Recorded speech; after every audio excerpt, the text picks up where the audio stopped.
The summer heat clung to the quiet suburban neighborhood, the golden hues of sunset stretching long shadows across the pavement. I had been staying with my daughter, Olivia, for the past few weeks, offering her support after her recent divorce. It was meant to be a temporary visit, a chance to help her move forward, but as the days passed, I found my attention drawn elsewhere, to the man she had once called her husband. Ethan had always been polite, reserved even, the kind of man who carried himself with quiet confidence. I had known him for years, had watched as he and Olivia built a life together, only to see it unravel. The divorce had been amicable, or at least as amicable as these things could be, but something lingered in the air whenever they crossed paths. A quiet tension, a history too deep to simply be erased. I told myself that my awareness of him was nothing unusual. He was around often enough, stopping by to pick up paperwork, to check in about shared responsibilities, to visit their daughter, Sophie. It was natural that I would notice him, that I would acknowledge his presence. But somewhere along the way, that acknowledgement turned into something else. I caught myself watching him more than I should have, noting the way his shirt clung to his back as he lifted boxes, the way his jaw tightened in thought when he read over documents Olivia handed him. It was harmless, I assured myself. A passing appreciation. Nothing more. But that night, as I stood in the kitchen stirring a pot of stew, I heard his car pull into the driveway. The familiar hum of the engine sent a shiver through me, one I refused to acknowledge. I focused on the rich aroma filling the room, pretending that my heart hadn't just picked up its pace. The front door opened, and a moment later, he appeared in the doorway. "Evening," he said, his voice smooth, casual. I turned, offering him a warm smile. "Ethan. I thought I'd make dinner tonight. I know it's Olivia's favorite." His lips quirked in something close to a smirk as he set his keys on the counter. "It's mine too." The words settled between us, something unspoken weaving through them. I turned back to the stove, stirring absently, aware of his presence behind me. The air felt heavier, thick with something I couldn't quite name. I wasn't naive. I had been around long enough to recognize when something had shifted. And whether I wanted to admit it or not, something had. The following days only deepened my awareness. I began noticing things I shouldn't, how he hesitated before leaving, how his eyes lingered just a moment longer when we spoke. It was subtle, but undeniable. One afternoon, I found him sitting on the back porch, his gaze lost in thought as he scrolled through his phone. I stepped outside, the wooden boards creaking beneath my feet, and handed him a glass of iced tea. He looked up, surprised, then took it with a quiet nod of thanks. "Long day?" I asked, sitting beside him. He exhaled, running a hand through his hair. "Something like that." I didn't press.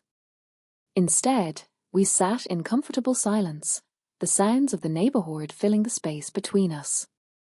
The weight of the moment pressed down on me, but I didn't move away. I should have. I should have reminded myself why I was here, why this was dangerous. But I didn't.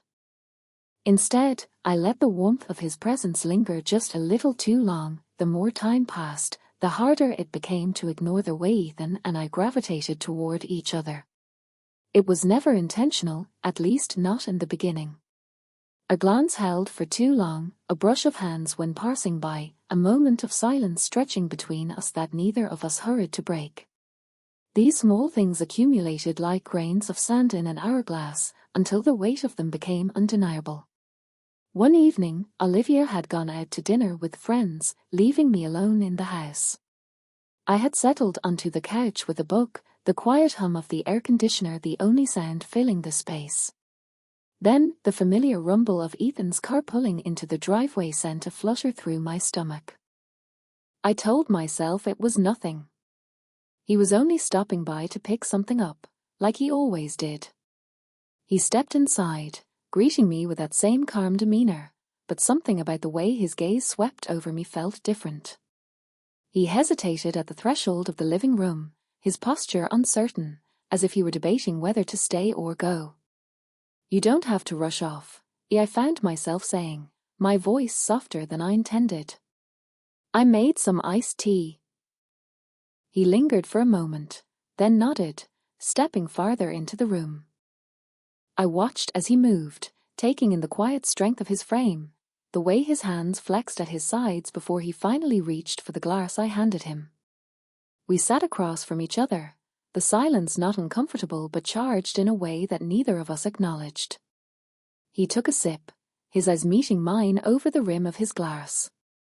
The moment stretched, thick with something unnamed, something that had been simmering between us for days, maybe even weeks. "I should go," he said suddenly, but made no move to stand. I nodded, but neither of us moved. The air between us was fragile, stretched thin like the final note of a song before it fades completely. If either of us pushed too hard, it would snap. And yet, I found myself leaning forward, not enough to close the space, but enough to make it clear that I felt it too. His jaw tightened, his gaze flickering to my lips before he looked away. A quiet breath escaped him, one of frustration or restraint, I couldn't tell. "I should really go," he repeated, this time standing. The movement was abrupt, decisive, as if he were afraid that if he lingered any longer, he might not leave at all. I followed him to the door, the cool night air filtering in as he stepped onto the porch. He paused, hesitating again, before turning to face me one last time. There was something in his eyes then, something unspoken yet clear as day. Neither of us said what we were thinking. We didn't have to. The door closed behind him, and I exhaled, pressing my fingers to my lips as if to steady the feeling still lingering there. It was only a matter of time now. The days that followed were a delicate dance between restraint and inevitability. Ethan and I did not speak of what had passed between us that evening, yet the air between us felt heavier, thick with something neither of us wanted to name. Every interaction carried an undercurrent of tension, our words measured, our movements careful. But no matter how much we tried to pretend otherwise, the gravity between us had shifted, pulling us toward something neither of us could ignore. One afternoon, I stood in the backyard, watering the small flower bed Olivia had planted along the fence. The sun was high, the warmth pressing against my skin as beads of sweat gathered at my temple.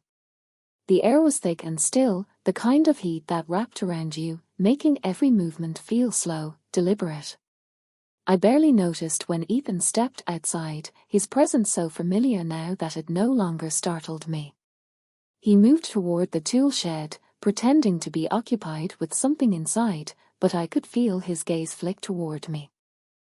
He had been stopping by more frequently, always with a reason, something to fix, something to check on. But I knew better. He was lingering. And so was I. I turned, the garden hose still in my hand, and met his gaze. A slow smile tugged at the corner of my lips as I tilted the hose slightly, letting a spray of cool water splash onto my bare legs. His eyes dropped for just a moment before he quickly looked away, clearing his throat. "It's too hot today," I said, my voice light, almost teasing. He nodded, rubbing the back of his neck. "Yeah. Feels like summer's in full swing."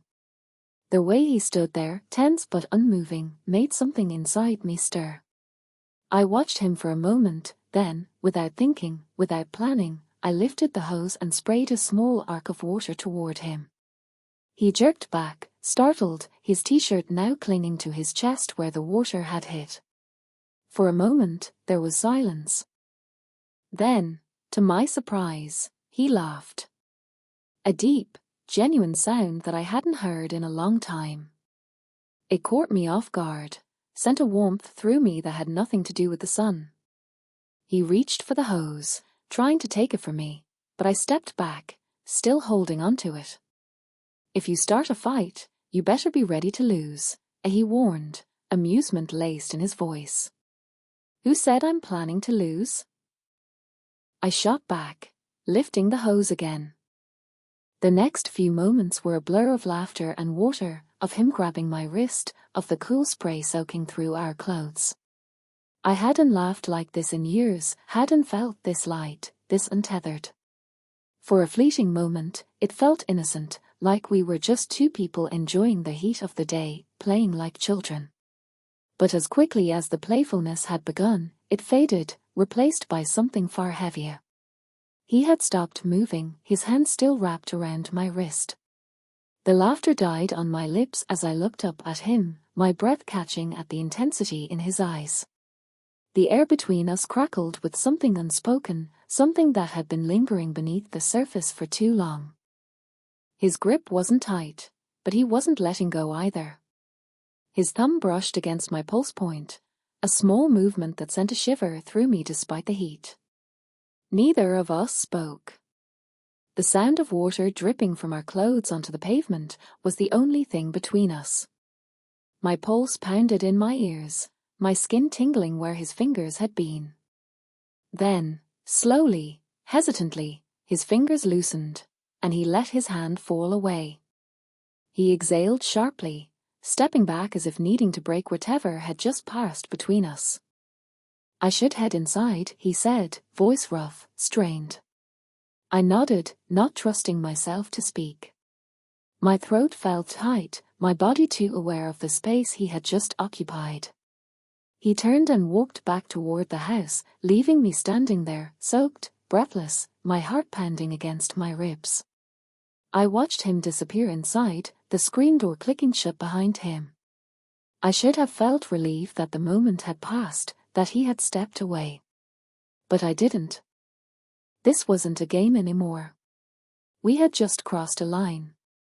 And I wasn't sure either of us would be able to step back. The line between hesitation and surrender blurred faster than I had anticipated. The moment in the backyard had left its mark, an unspoken acknowledgement of something neither of us could deny anymore.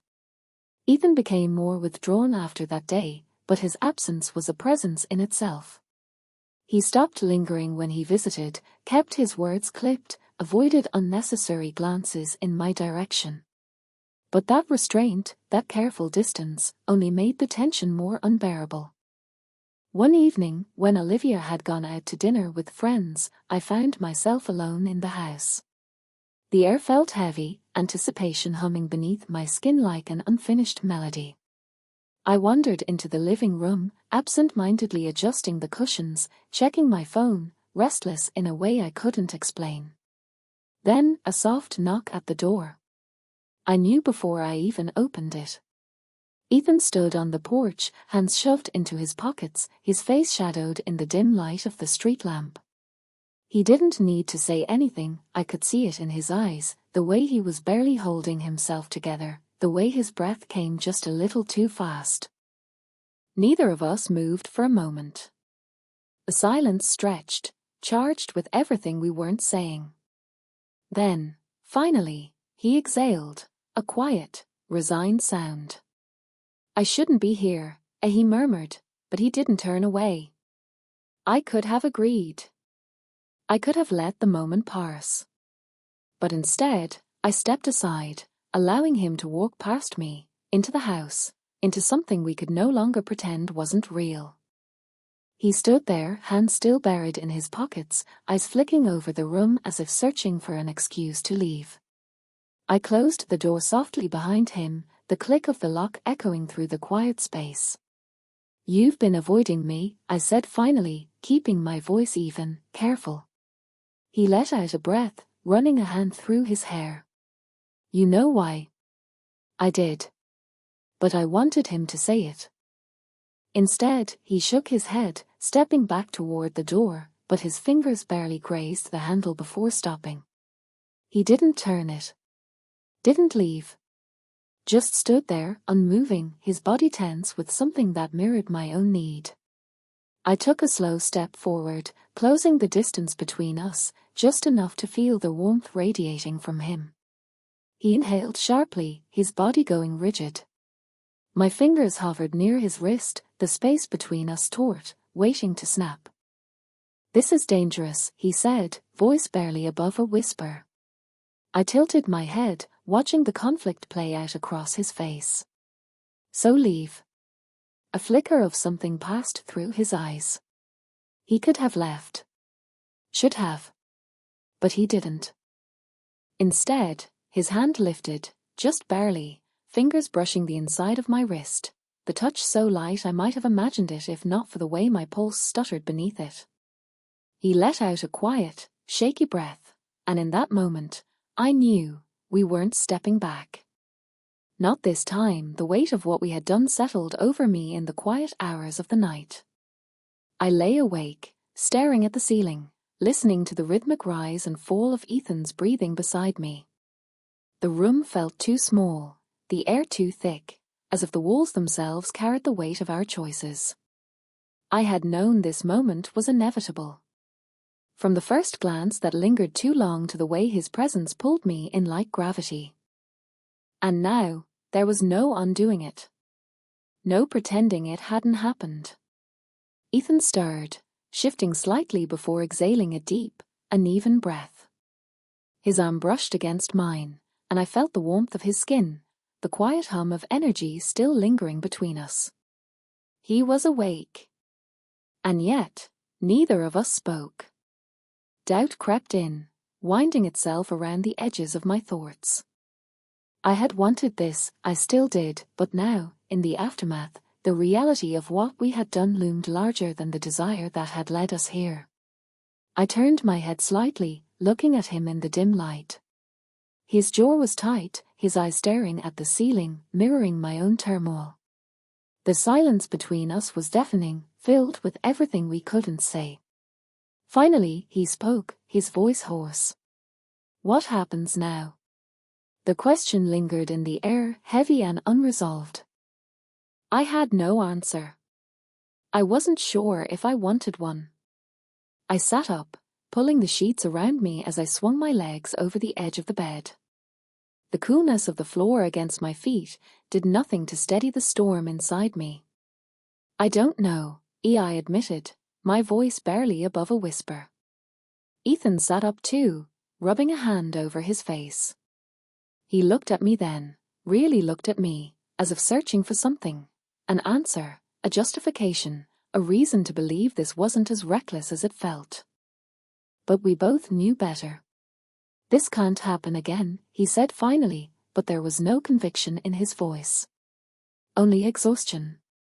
I nodded, though I wasn't sure if I believed it either. He stood first, gathering his clothes, the quiet rustling filling the silence between us. I watched as he dressed, as he ran a hand through his hair, as he hesitated by the door. For a moment, I thought he might say something else. But then he simply nodded, his expression unreadable, and left. The door clicked shut, and with it, the reality of what we had done came crashing down around me. The night was over. But the consequences were only beginning.